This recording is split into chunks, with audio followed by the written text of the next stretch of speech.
What? Running for my life on North Sentinel Island. Day 3. Should have picked Bali.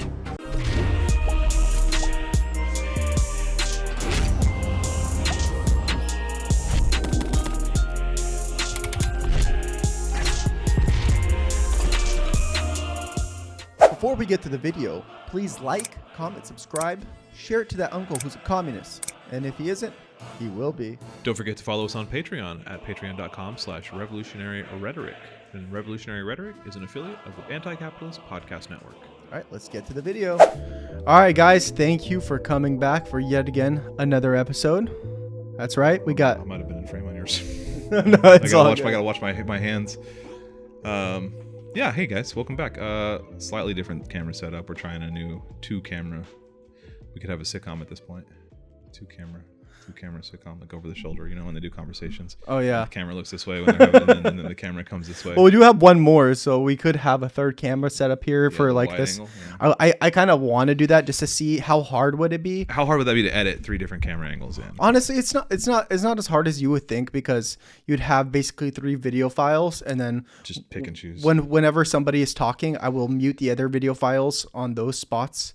So I'll mark the spots where somebody's talking for a prolonged period of time. Sure. And I pretty much just mute the other ones on that spot, and then just vice versa, and you just keep going back and forth. Because like for the most part with like a podcast editing, you don't really edit too much. I try to throw a funny clip here and there. Yeah. Bleeping certain things that need to be bleeped. But besides that, it's pretty much just listening to it and making sure that nothing went wrong. Mm-hmm. It's not too much editing, just takes a bit of time. Yeah. Rendering process, all this stuff. But it probably maybe could be like 20, 30 minutes extra of work, but it's whatever. Right. Anyways, guys, we are back today with another video. And this week, I don't know, the things have been going on like crazy. But, so much has been going on. Oh my God. But what recently has come out, which I'm sure a lot of you have seen already, it is the new AI. Yeah, the new AI video generative. VO3. Yeah. We're talking about AI today. That's kind of the theme.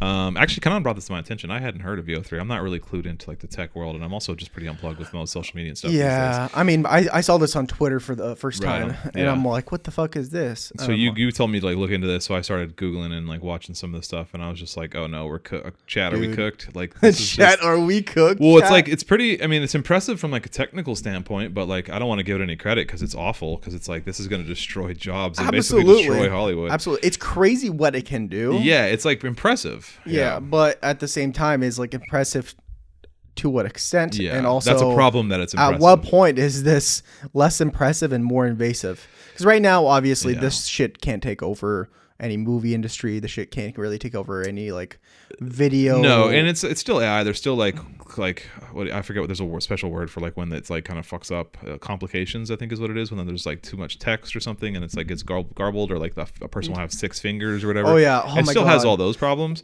A lot less so than like the first few gens of AI, because like, I mean, I don't know, we're on the 2025 generation of AI. I remember first AI video I saw was it Will Smith eating spaghetti, and it was just like yeah, it's just pretty awful. But these are like, I mean, you could probably make Will Smith eating spaghetti now and it would probably be pretty good, or at least pretty close. Yeah, I honestly, it might even be believable to a certain extent. Yeah. But my more of my problem right now with AI is, for example, I know a lot of people going through the job interview process, right? And as they go through a job interview process, they're trying to get interviews. And I remember this one video I saw on, I think it was on TikTok.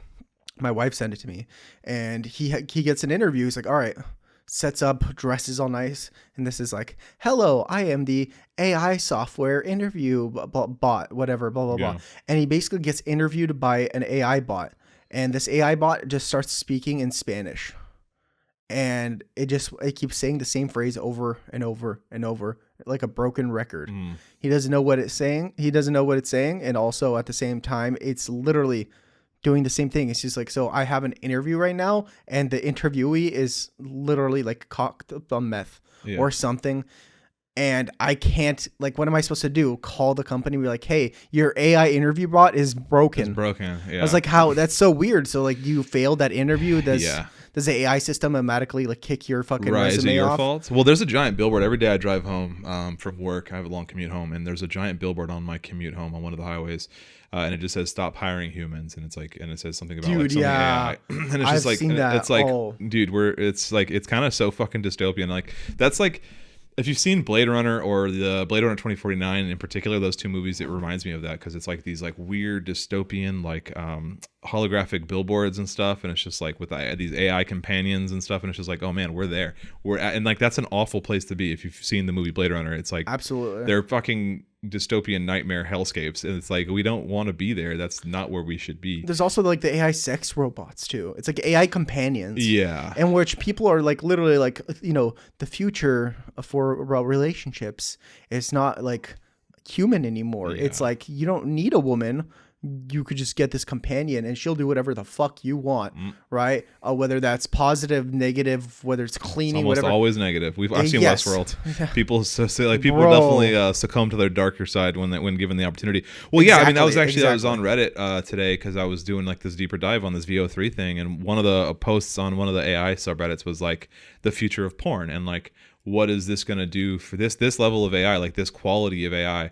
What's it going to do for porn? And then somebody was like, well, it might actually be a good thing, because it could just like it might get these like women who like, you know, because the porn industry is notoriously like Gruesome. just like hard and like not super wholesome, and not obviously not wholesome, but you know what I mean. It's just Yeah. I'm blanking on a word, but it's just very like exploitative and coercive to young women. Absolutely. And so it's like it's borderline, like some of these women are trafficked, some of these women are there against their will. Yes, It's very 100%. There non-consensual are a lot time. of problems in that industry. Yeah, and so this one person was saying, well, like if porn did move to like an AI model, then like, you know, that would be better for them. But then also there's the kind of the Marxist side of it. Well, what about the jobs? So the cameramen, the, you know, like the set designers, all like there's a whole industry. What about the behind women that love or the not men to that say- love their To job? say nothing of the people that actually want to be there. Sure. Some Yeah. people actually like that job, Yeah. and I don't think it's I don't think the industry is the problem. I think let me rephrase that.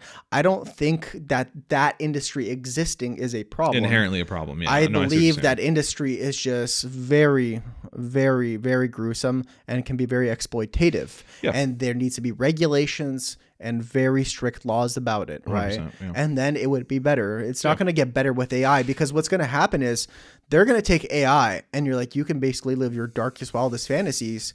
And there's some fucking pedos out there. Oh yeah. Right? They're That gonna opens the door fucking for use like, that. yeah. They're going to fucking use that. 100%. Right? And Yeah. so it was like, at what point is this just computer digital image, the computer digital video? Degeneracy. And then at one point is it child? Oh, I guess that's a good point. Like, is it like if you're before a judge, for instance, or like, is it illegal to have AI generated child? Right? It's not. I There's assume no it human wouldn't be, involved. right? Yeah, I assume by all legal standards it wouldn't be. It's but a I'm not video a lawyer, that's so I don't created by a know. computer. Yeah, that's pretty fucked up, actually. Yeah. It's a bunch of pixels moving to simulate what something is. So that's what that's my fucking problem. Is like, at what point can people use this fucking Yeah. AI generator to create their darkest, Yeah. deepest desires? I'm sure there's already. This is out now, and it's commercialized and it's private now. VO3, you can buy credits and you can start fucking around with it. I imagine this has already happened. Like, it's been out for like, I don't know, 8 days now or something, 9 days, something like that. Yeah. It's been we haven't recorded in a week or 2 weeks. This is our we took a week off, but now we're back after a week off. So in the interim, this happened, which like I said, I didn't know about. And so yeah, it's been out for a little over a week now. So I assume that's definitely already happened. I assume there's porn of it somewhere, 100%, or, like, 100%. But weird there's got stuff somewhere. they might. I mean, considering it's Google, they probably have some sort of. Yeah, I don't know how much, like, because I actually don't know a lot about AI, like infrastructure on the back end, and like I don't know how much like ChatGPT restricts, for example, ChatGPT or OpenAI restricts like incoming prompts for like copyright stuff. Because one video I saw on VO3 was like, you can just say like, have a Shrek giving a TED talk about onions or whatever, and it's like it'll just be Shrek giving a TED. So it's like they're not limited to like other IP or other copyrighted properties. So I don't know what its limitation is in terms of like recognizing like off limit stuff. So if you were to ask it to well, make I child think they're pornography, putting would it say off certain limits? words, putting certain words, and would automatically just nope, that's not allowed. Yeah, well, so the test I saw is the guy thought that Shrek would do that because it's a DreamWorks property and it's like a copywritten word, and so like I am pretty but you're sure saying, if like, you put like the word child- APE, Sure, yeah, if yeah. you're put the word grape in. Yeah. Right. If you put that word in, I am sure that the It'll say this system goes against our automatically terms is of just like services, yeah. right? I'm sure that there are some of those limitations involved. Yeah.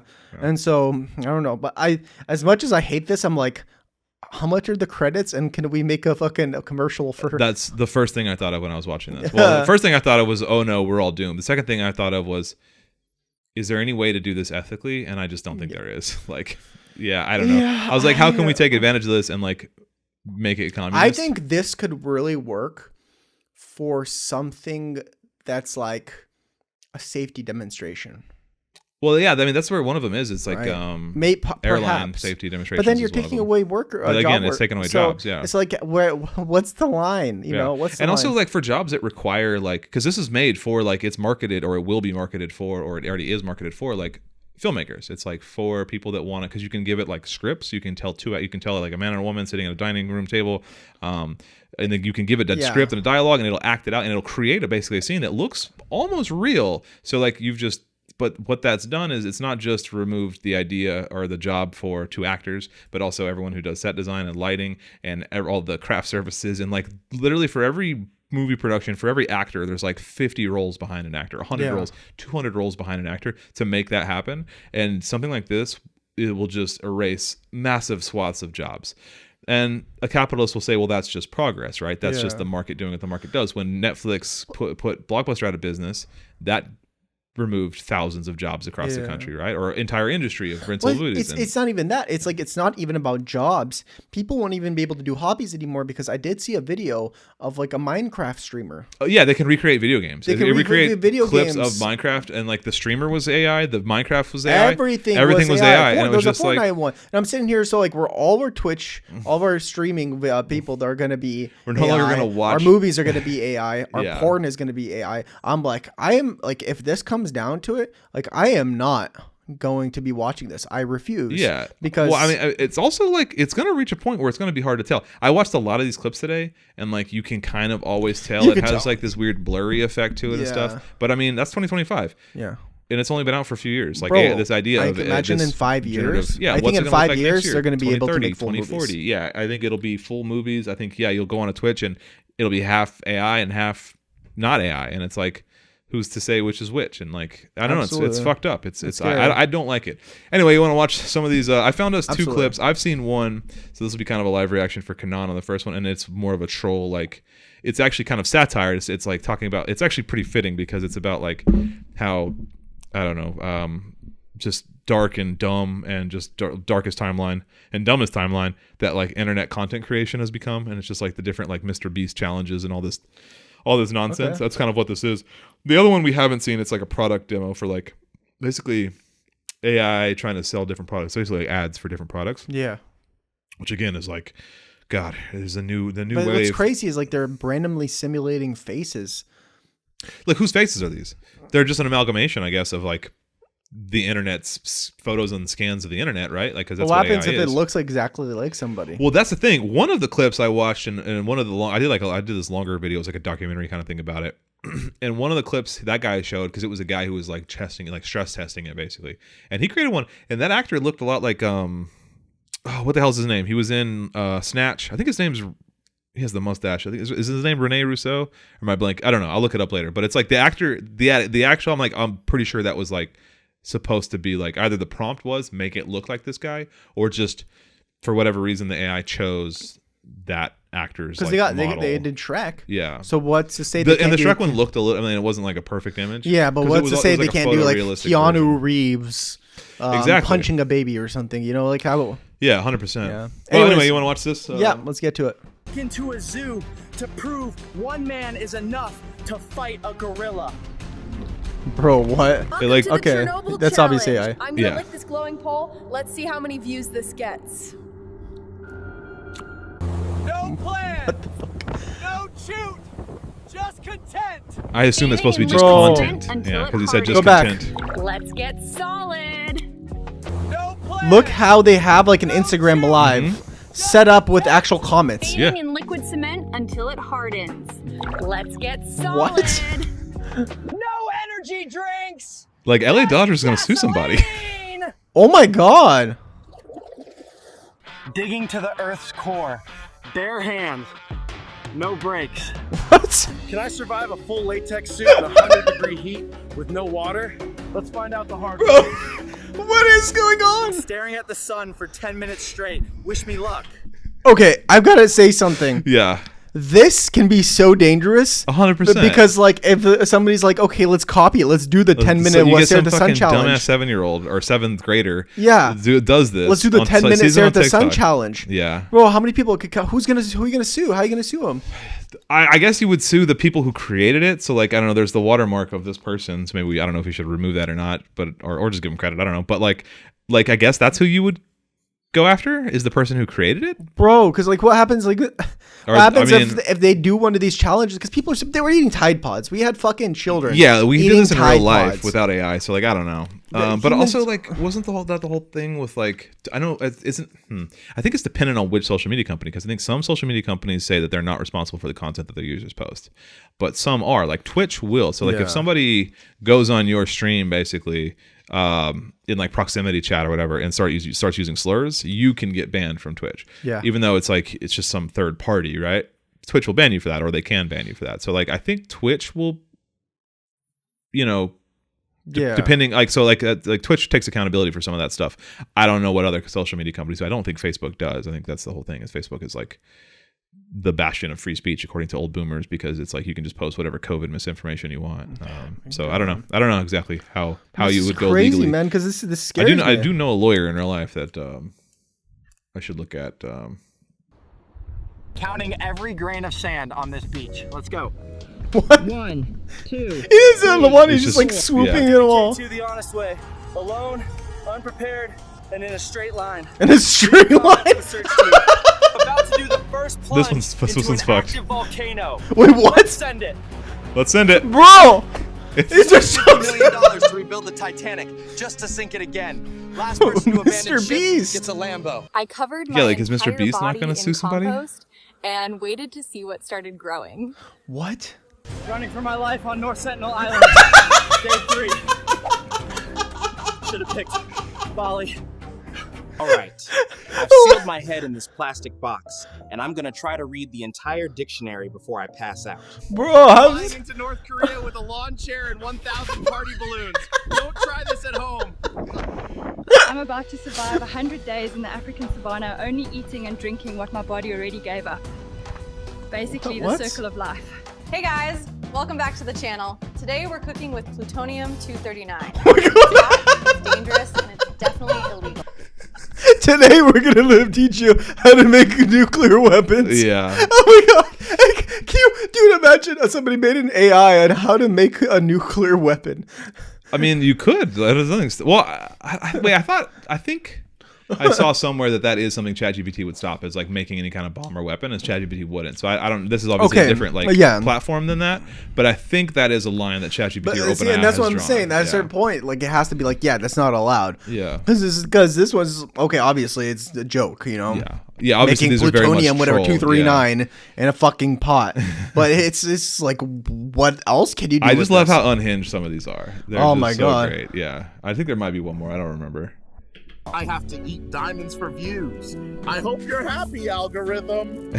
Oh my god! See, that one is very like just depressing, because it's like it very much shows just like this nature of content creation and like the pressure and just like the quest for clicks and the algorithm daddy and stuff. So it's just like, oh, it's very dark and it's very fucked up. So I don't know. I saw that earlier. I thought that was very funny. And then we both haven't seen this one, and this one is now. I shouldn't be talking away from my mic.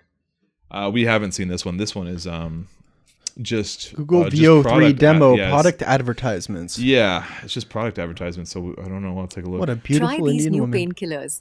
They help a lot. The new G-Max shoes. Wow. You go so fast in these. This bag is available for my subscribers. Link below. 12 colors for every occasion. Oh, that was weird. New waterproof tents for any adventure. If you're single and rich, join this new dating app. What?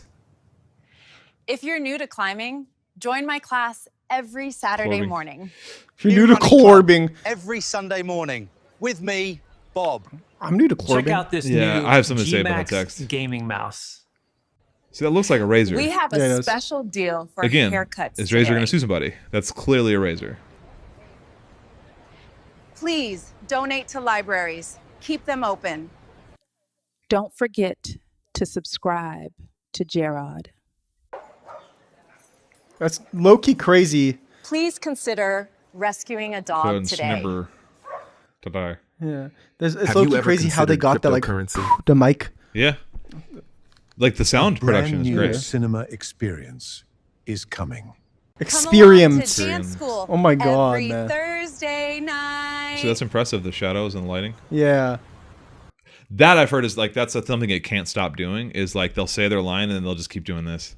In silence, and it's just fucking eerie. So a couple things is apparently it's really difficult to handle text like that. It like you can ask it to do subtitles or it'll do subtitles, but the subtitles will always be wrong or misspelled. It like just still can't do that. And I don't know if you noticed the clip in one of them, there was like a movie theater in the background, and like I said, it was like the marquee on the movie theater was just like nonsense text words. Yeah. It still can't produce text. Well, it's funny. I mean, I feel like that's an easy fix because you could just make the video and have an AI generated text underneath specifically like for even that. like Photoshop, whatever, you can just autofill using AI now. So like, I'm sure that After Effects or Premiere or something can do that too. Low-key, those weren't that bad. There were some awkward points where they're like, they would look at the camera and they'd be like, and then they would talk and then they would stop. Yeah. And then there'd be like 3 seconds of silence. So what I've seen in some of its limitations is it still really can't do much in terms of like complex, like human movement. So like if you're trying to like do something with your hands or whatever, like the fingers just get all warpy. If you're doing a cartwheel, it's still you can't make it have a person do a cartwheel because like their body just gets like morphy or whatever. So it's still like pretty weird. Apparently anything with like text like that, it still has a hard time with. So like obviously it's like not perfect. Yeah, but the fact that I've come to this part. Yeah. And honestly, I can see in like 2 years it'd be good enough for commercials. And then there goes a bunch bunch of of practically good jobs. enough for commercials now. Like, yeah, I mean, if you just took your time and edited it, like you said, use some kind of, you'd have to do still some manual human generated post production on some of those, of the aspects of it. But yeah, for the most part, I'm pretty sure it is ready now. But I mean, like from a capitalist point of view, how much money would you save by just generating a video? Okay, well here's the thing. Did you hear about the whole Tyler Perry studio that he was? First of all, do you know who Tyler Perry is? Mm-hmm. This is a few months ago, I think, or maybe sometime last year. Tyler Perry was building a big production studio in Atlanta, Georgia. Okay. It was going to be like, So it was. This is an article from last year. So this was, and I'll try to follow up with updated. Tyler Perry was building an $800 million studio, studio expansion in Atlanta, Georgia, for like movie production and for like Hollywood production, not Hollywood, but like film production and TV production. And he put the production on halt after he saw a Sora demonstration, which I believe is Sora is the OpenAI version of like video. So he saw basically what is an earlier version of this last year and canceled that production of that production studio because he's like, well, why would I put $800 million in this production studio when there's just AI video that can do it for essentially free? So it's like there is already a real world evidence of like this taking jobs or this stopping like actual. That's so stupid because for $800 million, yeah, it's a lot of money. But when you put that money down, how many people are now going to have a chance to grow in Atlanta? You know what I mean? Because Atlanta has so many people. It's such a large city, and there's obviously a very good chance that you can grow the city and grow the city's merits and grow the city's like logistical value to film production, and you would be like one of the the heroes that fucking set up that fucking well, there's a lot of film and TV is produced in Atlanta. Atlanta's like the Hollywood of the South, basically. I know, but that's but with that large of but studio, that would be I think he already has a studio. This was an expansion on it too, so it's not like, because I think it would cost more than $800 million to set up like a full studio. But this was like an expansion that he halted that production of that expansion. But how many more jobs have you canceled because of that? How many more people would have been hired or more films produced? That's my point. Is like, it's already happening. It's not like this is gonna put people out of work. It's already been putting people out of work for a long time now. So that was just, I forgot about that. I mean, I remember because like I wasn't super clued into like the AI. I wasn't following the AI world, but I just heard a headline or saw a headline that Tyler Perry stopped production because of AI, because he saw what OpenAI's Sora could do, and that was over a year ago, and I don't think that looked anywhere near as good as this. So no, this is the best that's come out. And so you better, far. I mean, capitalists are just looking at this and they're like, okay, how can we monetize this? Like, what's the fastest way we can put this into production now for money? Well, I mean, if realistically, when you're looking at like from a historical perspective, people that were in these capitalist industries, what they would like to do is like they would like to buy machinery that would replace workers, right? Yep. You would keep the wage for the workers the same, but include this machinery. So what happens is the wages don't go up, but the productivity skyrockets 5-6 times more than it did previously. Yeah, sure. Right. And so that they would suddenly make 6 times more profit, but the expenses were the same. Of course, you had that initial expense of buying the machinery, but that's almost nothing after, a quarter or two of profit. But now this is the AI is essentially the machinery for the film studios, the film production, because films are very expensive to make. Sure. Especially back in like the late 90s, early 2000s, very expensive because they would do like realistic, not CGI, but like what's that? Practical effects. Practical effects. Yeah. Thank you very much. They would do practical effects, and to do that, you have to set up just for like a single scene. You have to set up an entire, like an entire scene just to have a certain perspective on a certain part of a certain person's face, just to make it look large compared to this. Or well, I mean, yeah, just like think Lord of of the Rings. I was just about to say Lord of the Rings, like when Rings. Gandalf and Frodo are in one of the wagons, right? Exactly. Like that, the way they got Frodo to make it look like he was a hobbit compared to Gandalf as a like 6 foot whatever is like forced perspective, and they built this custom wagon where Frodo was like 3 feet behind him. Exactly. And they lined up the camera angle, so like it was like but then that scene was what, like a 30-second scene, but they had to like build that wagon and everything. Exactly what I'm saying. So they had to build an entire stage for a 10-second clip, just for that clip, right? And they did it for everything. Yeah, it's a 4-hour movie, so that takes a lot of work. But that work is people's jobs, right? That work is like I said, set creativity. That is like, that is a human part. Exactly.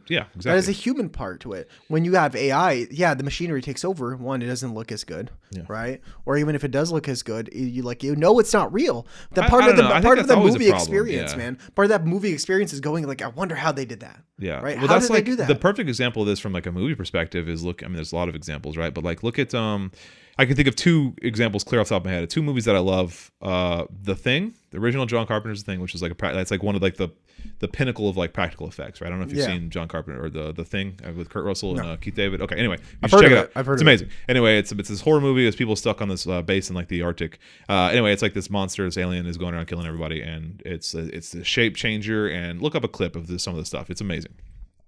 All practical. And then they didn't remake it. They made a prequel remake of it in like I don't know, maybe like early 2010s, 2014, somewhere around there. Maybe I could be wrong about that date. And it was CGI, and it was awful. Like it was clearly like it just looked so bad. That's what happened with The Hobbit as well. Yeah, exactly. That's the third example too. Peter Jackson did the Lord of the Rings practically, and then he did The Hobbit with digital, and it just looked awful. The Thing remake or sequel or whatever, prequel, looked awful. And the last one is The Matrix. Like the first Matrix was like a lot of practical effects. There's a lot of digital effects too, obviously, but a lot of it was like wire work and stunt work. And like there's like all of the scene with like with Trinity and Neo and all of that stuff in the subway and where they're fighting. It's all done with like wire work and like the bullet time camera, like setting up like 100 cameras to like do like a snapshot in a row, and then so you get this like 360 view of it. It's really cool stuff. Like pretty like groundbreaking cinematic like cinematography, and then in the next movie it's like you can put in this clip of like Neo fighting all the Agent Smith clones, and it's just like the most rubbery like bad CGI ever. And it's like, how do you go from like what is arguably like an amazing technical movie, The Matrix, to this? And like same thing with this Thing, or The Thing, not this Thing, The Thing, where it's like this movie that's from the early 80s, late 70s, early 80s, maybe 81 or something. Damn, it's old. It looked amazing, and then you make one in the 2010s and it looks like shit. And it's like,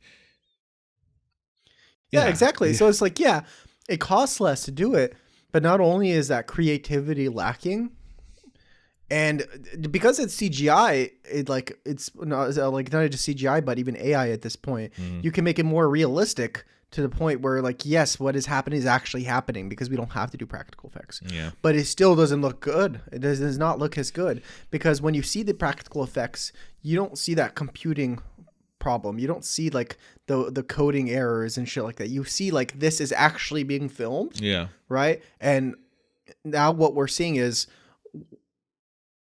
or seeing crazy scenes happening without any like digitized sequences or very minimal digitized sequences.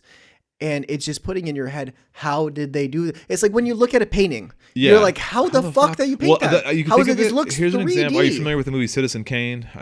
I've heard of it. Nobody in our generation has seen Citizen Kane. I have seen Citizen Kane. It's not worth watching. But like the opening scene of this is like, it's this brilliant long cut or long take like pan of this camera going through, and it goes through a building, and it goes like through a window and then through the building, and I'm like, how the fuck did they do that in like 1939 or whatever? Like that's when that movie came out, is like the 30s or maybe the early 40s. I don't remember exactly, but it's like this pretty like amazing technical shot, and they do like some technical shots later with like the snow globe and stuff, and I'm like, these motherfuckers were doing like pretty amazing things with zero. And this isn't even like the Matrix, which has like some digital help or whatever. This shit is like the 40s.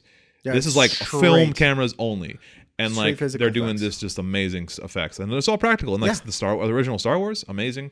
I mean, it's just, you can do it, and you should do it because it's better and it looks better, and also it stands up. It's timeless. That's why The Thing is watchable today, and The Thing sequel or prequel isn't watchable today. Absolutely, it's because like practical effects will always stand the test of time. And so now this has become just me talking about movies. We should have had Lester's projector on for this one. Yeah, that would have been good. We should have another one because I would love to talk about some of this stuff. I think like going back to that, it's like, imagine a painter painted this physical piece, this portrait, this canvas, whatever, right? Yeah. And it took 1,000 man hours. And then we're looking at this AI piece that generated in 5 to 10 seconds. Right. It's the same thing, is it not? The same piece. Yeah, I mean, in theory, but it has no soul. Well, that's what I'm saying. Yeah. And it's the same piece. You're looking at the same piece. But when you're looking at the human one, it looks so much better. Yeah.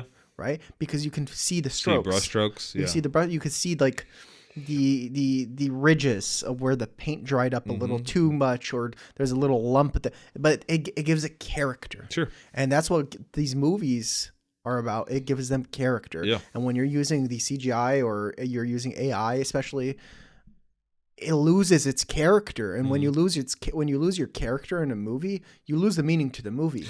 Like, what's the point of making art if it's just, well, but here's the thing, looking at it from a capitalist perspective, again, like a factory owner would say, well, it took 1,000 man hours to make this one, and it took 5 seconds to make this one, and I can sell them for roughly the same, or at least, if you can't really tell the difference, or if it's close enough, then why spend the money to pay somebody to produce it when you can just use AI, right? So like that's the problem, is that like we know companies will always be greedy. We know companies will always do the worst possible thing.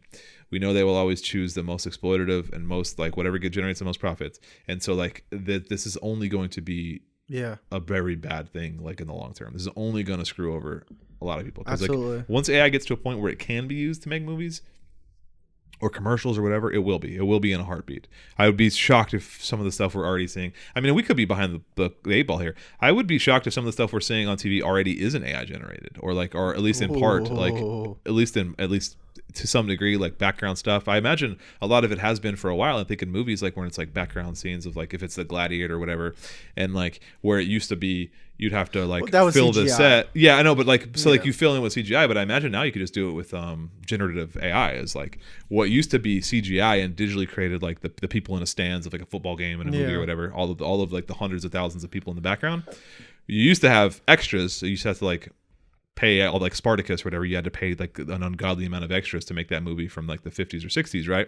And then in like Gladiator, fast forward 40 years, you got Gladiator where you can do it with CGI. And now fast forward another 25 years is now you can just do it completely with AI. And so like it's going, but even CGI, for all of its faults, is still a team of artists and digital. It's a company that's making this, and it's like it's a tool, but it's still something that people are making by hand. I don't think CGI is bad. I don't know. I don't inherently dislike CGI. I think it just needs to get better.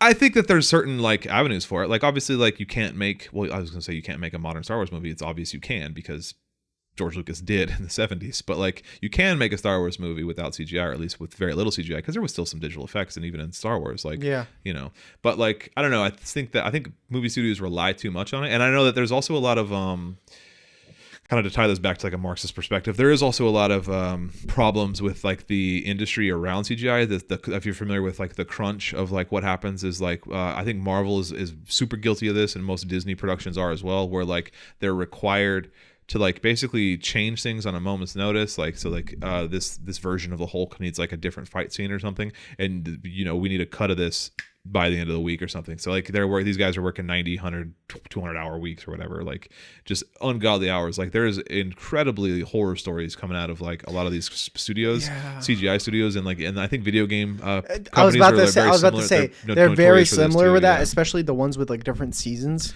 Right, Yeah. you have like season passes and stuff like that, so they're constantly like updating it. Yeah, like I don't. It's called the crunch, I think. Yeah, I think it's stupid, but I don't know if this is true or not. This is just my speculation.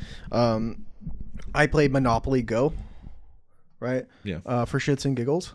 My wife plays it, and What is that? That's the That's just an app. It's like just the Monopoly app. It's a Monopoly game app on your phone, and it's a super simple game. You roll the dice, you land on something, you get money. Sure. And then you get like little points and trinkets, and what you play side games with, and that gives you more money and more dice, and it goes back and forth. Yeah. And then you run out of dice eventually for the day, and then you don't play it anymore, right? Without buying more dice. Yeah. Well, you don't honestly, but this game you don't have to. Yeah, you don't get have to do so microtransactions.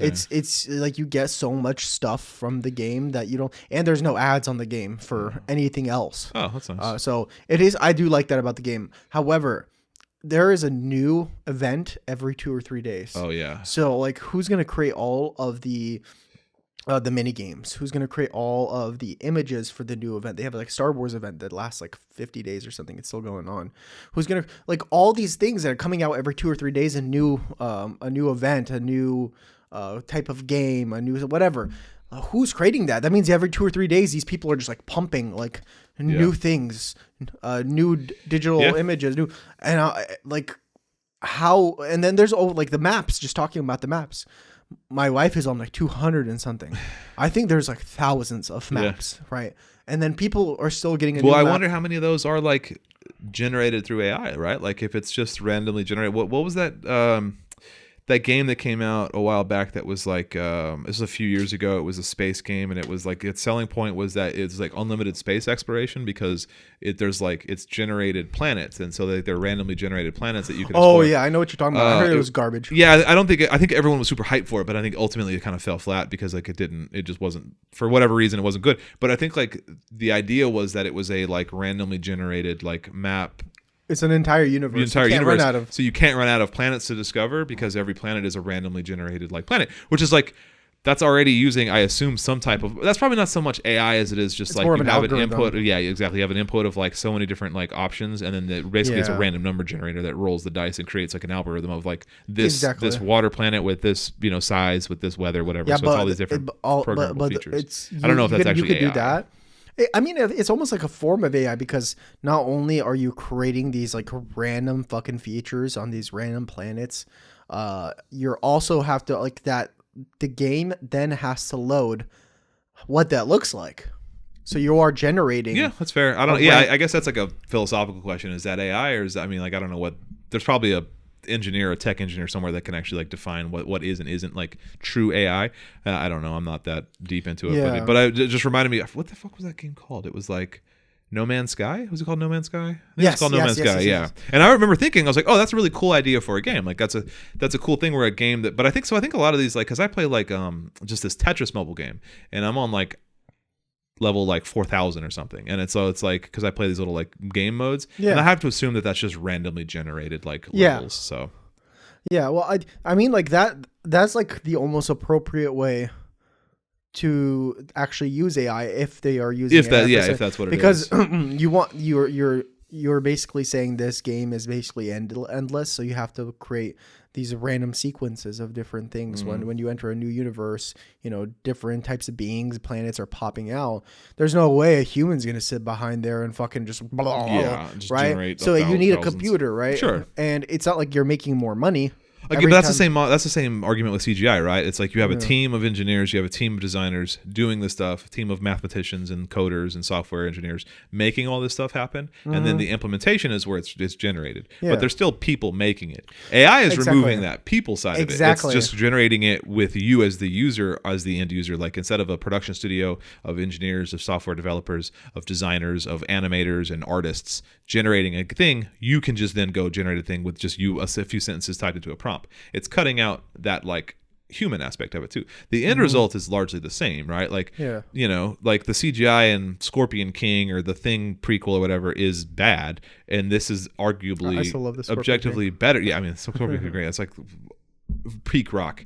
It's first Rock. Anyway, like this AI is better than that, arguably. Like, or not objective. That like what we just saw with those goofy challenges is better than the Scorpion King ropey ass like rubbery CGI. But at least somebody manually got paid to make that CGI, make the Rock digital. That's Nobody got paid to make the CGI. This Just has to be better. I'm obviously not saying use CGI for the entire fucking movie. The it's tier a tool. the hierarchy is practical, CGI, and then AI at the bottom. Yeah, listen, don't use AI. Listen, if you're making an entire starship explode, there's no way you can make a practical effect of an entire starship to explode to James make Cameron it look. did. Well, to make it look as realistic as possible, as if you were there. I don't know, dude. Talk to Titanic. Like, what? Have you seen the movie Titanic? Yeah, of course. That he remade the Titanic and then sunk it. Like that was a joke in that AI thing. But basically, James Cameron remade half of the Titanic. So like half of like any of those shots is, I think it was at a smaller scale and like it was just like they used forced perspective. But like James Cameron spent, I don't know how many millions of dollars recreating the Titanic and like basically recreated everything from like Jesus photos, Christ. reference photos. And Oh, stuff. wait, well, yeah, and they actually filmed it in like the North Atlantic Sea. I guess Kate Winslet got like hypothermia and shit because all those scenes they were filming in the North Atlantic. So like, that's practical, baby. I'm just saying you can blow up a starship if you have enough money. If you have James Cameron money. Yeah. My point is there's certain things that you physically couldn't do, right? Sure. Yeah. Like if you're making. Like a super space, like sci-fi heavy. Like there are things. If you're making Jurassic Park, right? Well, the first Jurassic Park was largely practical.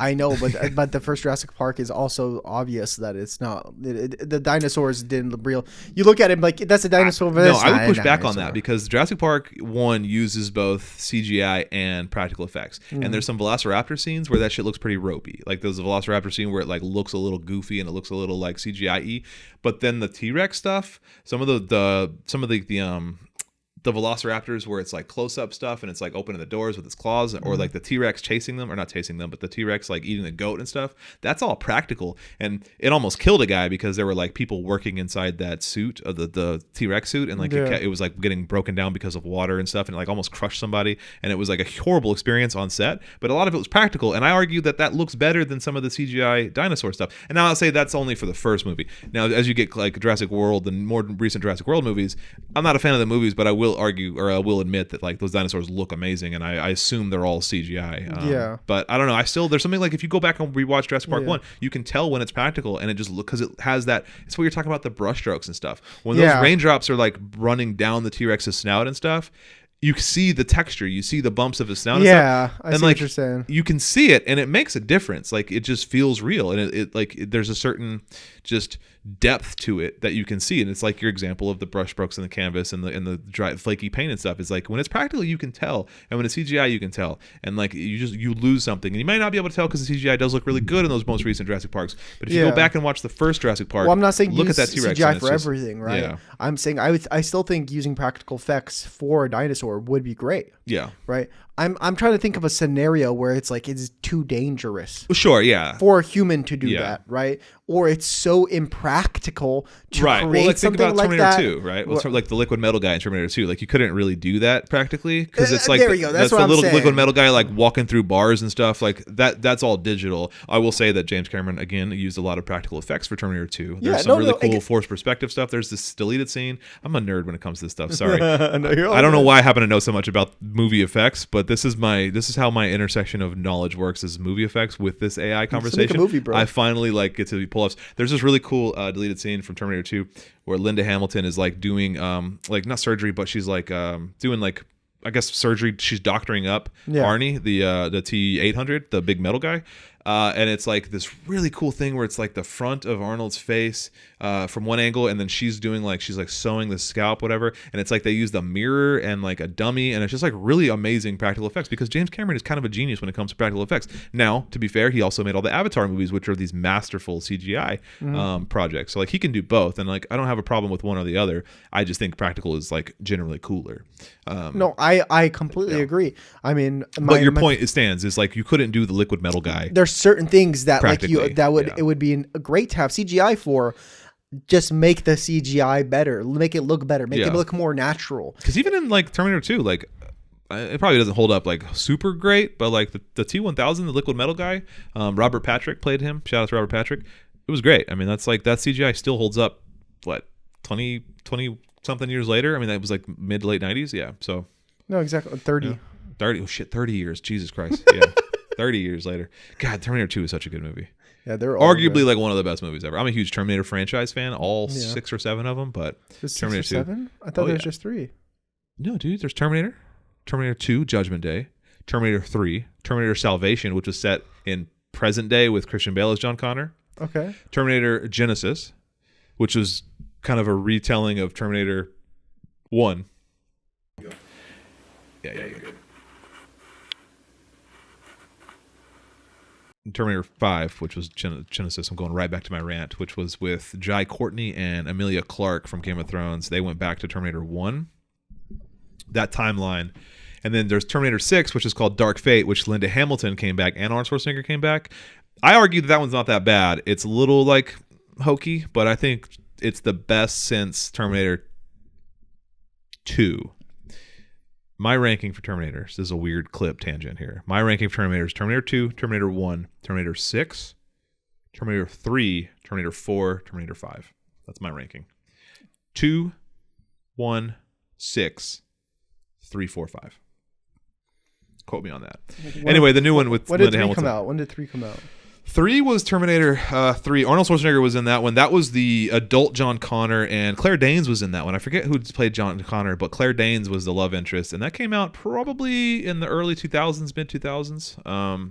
It's an adult John Connor and an adult his love interest. I'm blanking on her name, and that was a weird liquid metal-y, half robot, half metal-y Terminator. It was a woman for that one. The villain was a woman. And it had some dumb kind of that's the scene where she like makes her boobs bigger after looking at a billboard. So like it's weird. I don't know. I'm a big Terminator fan. Terminator 3 is when Judgment Day happens again. So it's like they averted it in Terminator 2, and then Cyberdyne takes over, and then that's when the nuclear war happens, and so like the machines take over, and John Connor is lost. Like gets locked in a bunker, and he survives obviously, and other people survive, but most people die. And that's Terminator 3. Terminator 4 is Christian Bale as John Connor in present day, it's like in the post-apocalyptic world. So it's just that one's with they're fighting machines. Oh, Sam Worthington's as a human machine hybrid. He's an actor that I like who was in the first Avatar. He was the main Avatar. Jake Sully in the main Avatar guy. Anyway, I don't know. I could talk about Terminator for a while. That's good, man. I'm the same way with Lord of the Rings. Yeah, man. I know you are. I was actually, I brought up a timeline map, and I was talking to my students about this because like these are like Gen Z kids or Gen Alpha kids. They don't even know what the fuck Terminator is. And I was like, listen, let me school you kids. And I brought up this complicated ass timeline because the Terminator timeline goes all over the place because they've like rewritten their own universe so many times. And I was like trying to talk to these like 14-year-olds, and I was like, you guys don't give a shit. Just go to lunch, whatever. Oh my God. Because like I get so into Terminator. Oh my God. That's like my OCD is Professor Terminator. Tyler. Yeah. Teacher Tyler is at it again. Fun fact though about you mentioned Monopoly. Do you know the interesting fact about Monopoly? I think this is kind of old news by now. This is the capitalist versus socialist conversation about Monopoly. Monopoly was invented by a woman to explain how capitalism doesn't work and why capitalism will fail. And she was basically like, I don't think she was like totally an avowed socialist, but she was. I mean, it was basically because Monopoly is like a game where like one person gets rich and buys everything, and then that's how you win. And like that's a terrible message because Yeah. people can't afford property anymore, and like that's how monopoly works. I mean, that's in the name. That is monopoly. literally capitalism. Is like you basically gentrify neighborhoods and push people out, and they can no longer afford neighborhoods until you're the winner.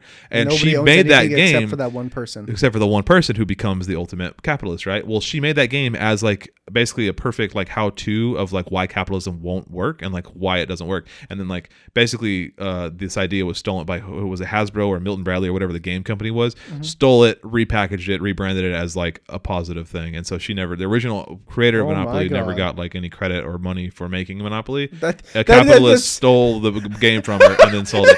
It's like, it's a perfect metaphor Oh my for God, capitalism. it really is. Oh my Yeah. God, that's a clip. Yeah, I'll fact check some of that stuff. I mean, it's all factually accurate, but I just want to get her name. The lady who invented Monopoly. I have heard that story before, and that sounds about right. I just think it's so ironic that they ended up buying her goddamn company. I don't think Or- they. I think they stole it. I don't think They they bought it. stole it? Yeah, I think they just stole the game, and she never received a cent. Oh my God. Her name is Lizzie Maggie. Yeah, it was Parker Brothers. I don't know if she actually like.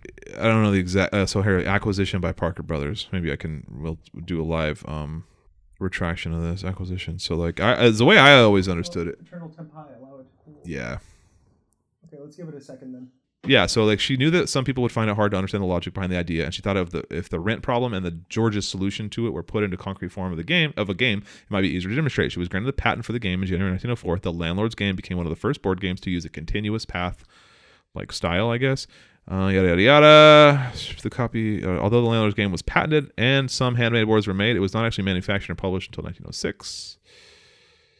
Okay, this is an incredibly long and complicated history, but I think I got the gist of it. It was taught to a guy named Charles Darrow, and he started producing it on his own and didn't actually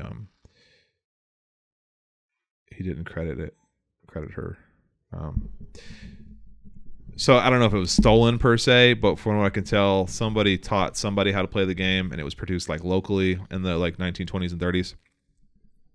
And then somebody else showed somebody else how to make it. And then the wife of one of those people showed their husband, a guy named Charles Darrow, how to make it, and he liked it, and he started creating his own version called Monopoly from what it was originally called the Landlord's Game. And he never spoke to the original people who taught him how to play or showed him the game. I think it was tangentially related to the Maggies or whatever, the Lizzie Maggie, the original owner, or it was her daughter, I think. It's like a really complicated history. I've read a couple different articles on History Channel. It's like fascinating, but it's incredibly complicated. But yeah, long story short, it was basically invented by a woman, stolen by a man, and then turned from a warning about capitalism to a promotion of capitalism. Jesus. Oh, dude, fucking fun fact. I started watching Anastasia today. Anastasia? The 1997 Fox animated movie. Yeah, I remember that. That is just blatant anti-Soviet propaganda. I didn't realize how crazy anti-communist that movie was. Like, I've been watching it in a second. Yeah, if you go back, it's like the opening song, or like one of the opening songs is about how like since the revolution everything's been gray and everybody's cold and nobody can get any food and there's just bread lines and stuff, and it's just like, because it's post-revolutionary Russia, it's like 1920s Russia or whatever. It's just very anti-communist. I was just like, holy shit, okay.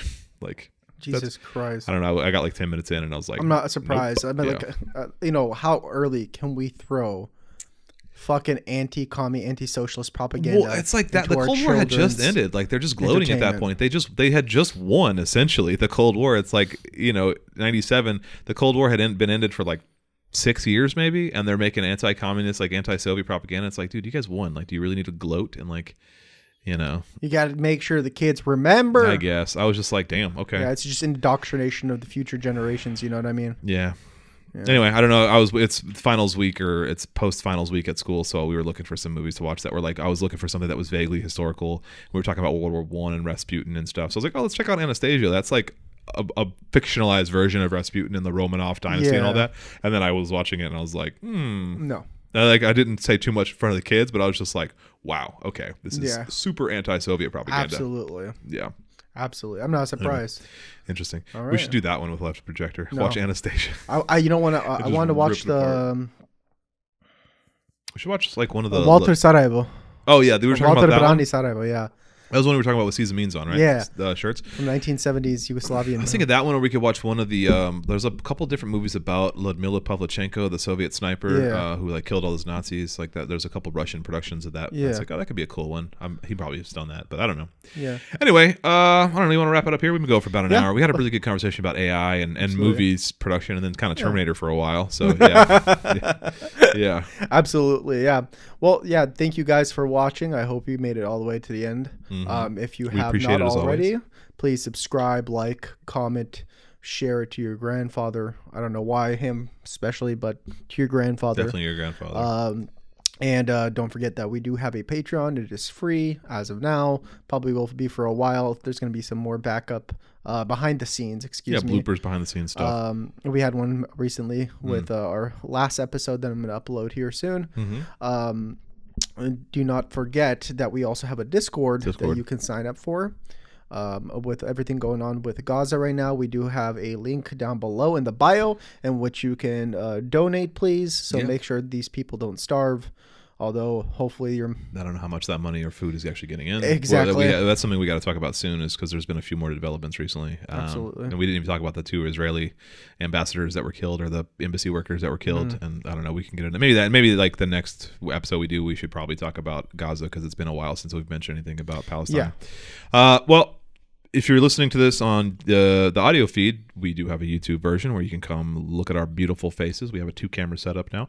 If you're listening to this, watching this on YouTube, go check out the audio version wherever you get your podcast. Feel free to leave a review, share it with a friend. Discord, Patreon, follow us on our socials, Revolutionary Rhetoric, wherever you get your socials, Twitter, Instagram, and TikTok. Posting a lot there, mostly on Instagram these days. Well, Instagram is like the best with collaboration. That's where we've met a lot of these people that we've had on. TikTok is not bad, but it's mostly just for shorts and stuff. People are just kind of, I don't know, I feel like Instagram is where most people live nowadays, and I think it's just the home base for communication. TikTok is great for short-term entertainment, but you can't really reach out to too many people on there. You can't really get to know too many people on there. Yeah, for sure.